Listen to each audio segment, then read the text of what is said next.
ఎన్నికలు ఒకవైపు జరుగుతూ ఉన్నాయి. రేపు చివరి రోజు నామినేషన్ విత్డ్రాల్స్ కి ఇంకా ఇతరత్ర కార్యక్రమానికి బీఫామ్ ఇచ్చేదానికి రేపో ఎల్లుండో.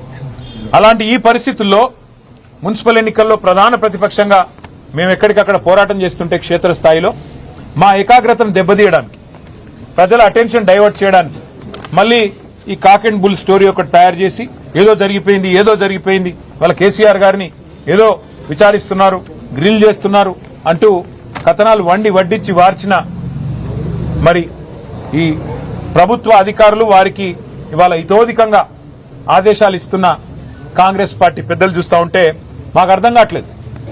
ఈ అసత్య కథనాలు, ఈ లీకులు, ఈ అబద్దాలు, ఈ అదిగో పులి అంటే ఇదిగో తోక అనే పనికిమాలిన వ్యవహారం అంతా చూస్తూ ఉంటే అసలు ఈ విచారణ ఎవరి ఆధీనంలో జరుగుతుందో మాకు అర్థం కావట్లేదు. ప్రదేశ్ కాంగ్రెస్ కమిటీ అధ్యక్షుడు మహేష్ గౌడ్ గారి నాయకత్వంలో సిట్ ఉందా లేక అధికారుల ఆధీనంలో ఉందా మాకైతే అర్థం కావట్లేదు. విచారణ చేసేది సిట్టా లేక పీసీసీయా లేక బీజేపీనా అది కూడా మాకు అర్థం కావట్లేదు.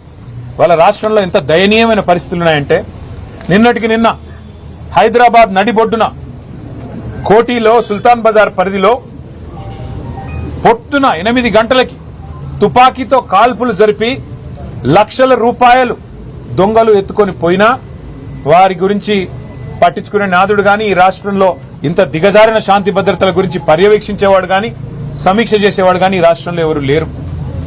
చివరికి ఎంత దారుణం అంటే గంజాయి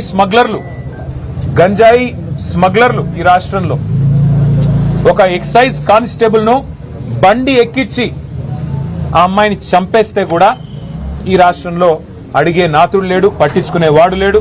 ప్రభుత్వం నుంచి స్పందన అనేది సున్నా. అంటే ఎంత దయనీయమైన పరిస్థితుల్లో ఈ రాష్ట్రంలో శాంతి భద్రతలు ఉన్నాయో దీన్ని బట్టే చెప్పొచ్చు. సమ్మక్క సారక్క జాతర కోట్లాది మంది ప్రజలు గొప్ప జాతరగా తెలంగాణ కుంభమేళగా జరిగే అద్భుతమైన పండుగ, తెలంగాణ ప్రజలకు అత్యంత ప్రీతిపాత్రమైన పండుగ.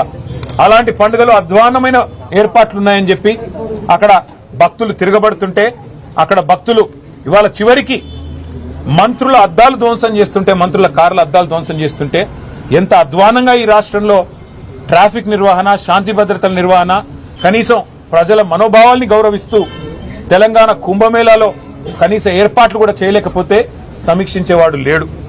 ఎక్కడున్నారయ్యా ముఖ్యమంత్రి గారంటే గాలి మాటలు మాట్లాడుతూ గాలి తిరుగుడు తిరుగుతా ఉన్నారు.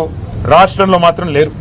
ఇవాళ మాకు అర్థమైంది ఏంటంటే ఈ వ్యవహారం మొత్తం చూస్తుంటే గత వారం రోజులుగా కాలక్షేపం ఏదైతే చేస్తున్నారో, ముఖ్యమంత్రి గారు తిరిగి తెలంగాణలో వచ్చే వరకు మరి గతంలో ఓ సినిమా వచ్చింది, హిట్ 1, హిట్ 2, హిట్ 3 అని 3 భాగాలుగా. అట్లాగే సిట్ 1, సిట్ 2 అని చెప్పి టైంపాస్ కార్యక్రమం చేస్తా ఉన్నారు. ఎందుకు చేస్తున్నారో వారికే తెలవాలి.